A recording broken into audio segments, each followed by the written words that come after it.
Assalamualaikum warahmatullahi wabarakatuh. Di sini saya ingin mempresentasikan tugas saya.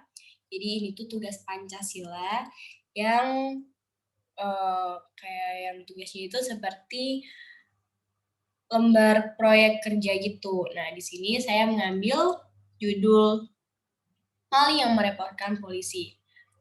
Nah, di sini sebelumnya perkenalkan dulu, nama saya Zahra Kalulistriani. Saya dari Universitas Muhammadiyah Surakarta, NIM J 120 200 153. Saya dari Prodi Fisioterapi kelas C semester 1. Nah, jadi lembar kerja proyek yang dibahas itu yang pertama yaitu identifikasi masalah, yang kedua kerja proyek 2 yaitu mencari referensi, dan yang ketiga progres pembuatan proyek. Nah, yang pertama kita bahas yaitu identifikasi masalah. Nah, jadi identifikasi masalah yang saya ambil ini itu tuh dari daerah rumah saya ya, dari lingkungan saya lah gitu. Yang pertama ada maling, COVID-19, sampah. Jadi sampah ini maksudnya itu kayak buang sampah sembarangan gitu, terus ada mabuk juga. Nah, di sini saya mengambil maling, teman-teman. Jadi uh, dari maling itu saya coba buat merelevansikan topik itu dengan bidang studi saya yaitu fisioterapi. Nah, di sini relevansinya itu seorang maling yang ketahuan oleh polisi.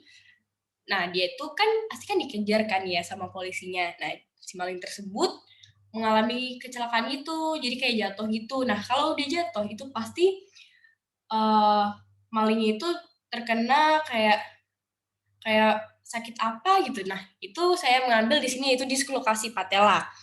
Nah, dislokasi patella ini yaitu pergeseran uh, tempurung lutut ini ke tempat yang salah gitu. Nah, kemudian dislokasi patella ini maksud saya polisi kemudian membawa si maling ini ke fisioterapis. Selanjutnya, saya mencoba menghubungkan relevansi topik saya ini dengan mata kuliah Pancasila saya. Nah, di sini pada sila kedua itu berisi kemanusiaan yang adil dan beradab. Nah, kenapa saya memilih sila itu? Karena seorang fisioterapis ini yang rela membantu tanpa melihat background seseorang yang membutuhkan jasanya gitu. Jadi kan ini kan si fisioterapis ngebantu seorang maling. Jadi dia tetap adil, dia tetap memiliki adab di mana untuk membantu sesama manusia gitu. Kemudian jenis produk. Nah, di sini saya menggunakan film pendek atau short film. Nah, mengapa saya memilih film pendek? Karena film pendek ini saya rasa akan ada banyak anak milenial yang tertarik menonton filmnya. Karena film pendek ini biasanya termasuk cerita yang menarik teman-teman untuk anak milenial. Nah, kemudian kembali ke lembar kerja proyek. Nah, di sini lembar kerja proyek 2 yaitu mencari referensi. Nah, yang pertama saya cari yaitu artikel jurnal. Nah, di sini di jurnal dari sumber ini saya menemukan bahwa pencuri adalah salah satu tindakan kriminalitas yang banyak kita dapatkan di lingkungan masyarakat. Pencurian sendiri tidak hanya dilakukan oleh orang yang normal jasmani dan rohaninya, tetapi ada juga loh tindakan pencurian yang dilakukan oleh orang yang mengidap penyakit kleptomania.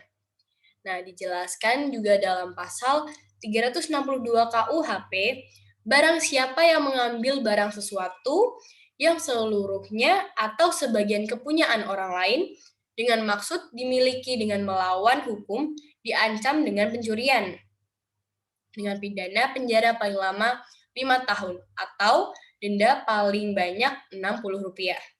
Nah, pencurian menjadi tindakan yang sangat diawasi oleh masyarakat. Mengapa begitu? Karena pencurian ini tuh kerap terjadi di lingkungan masyarakat. Selanjutnya saya mengambil dari media online. Nah, di media online ini saya mengambil dari web ya teman-teman.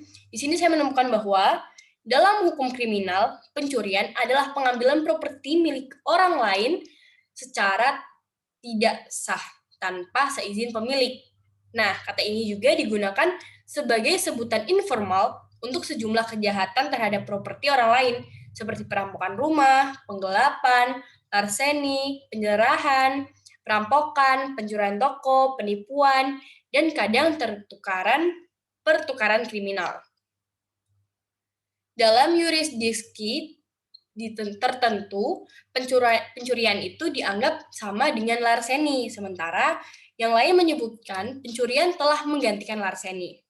Seorang yang melakukan tindakan atau berkarir dalam pencurian disebut pencuri, teman-teman, dan tindakannya disebut mencuri. Nah, media yang saya cari yaitu juga ada di peraturan perundang-undangan.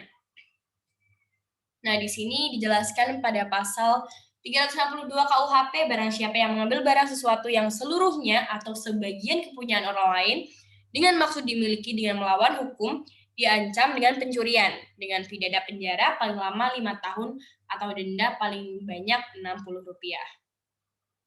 Nah, di sini kita kembali lagi ya teman-teman. Kita akan mencoba melihat LK3. Nah, di LK3 ini yaitu progres pembuatan proyek. Nah, di sini ada 4 macam progres pembuatan proyek atau 4 langkah. Yang pertama, saya itu memikirkan dan mencari topik yang tepat untuk proyek. Nah, yang bagian ini sudah 20%, tinggal 20%.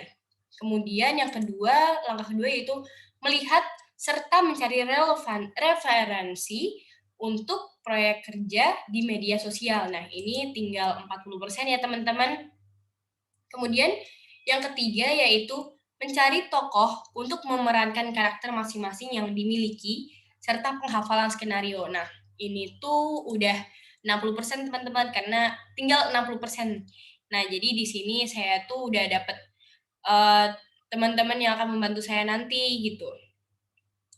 Kemudian yang terakhir, membuat video sesuai dengan yang telah didiskusikan sebelumnya. Nah, ini kurang 80% teman-teman. Jadi setelah saya mendapatkan teman-teman untuk memerankan karakter di sini untuk film pendek saya, nah itu nanti tinggal membuat videonya.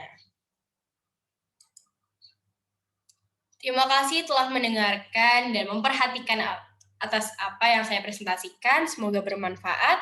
Wassalamualaikum warahmatullahi wabarakatuh.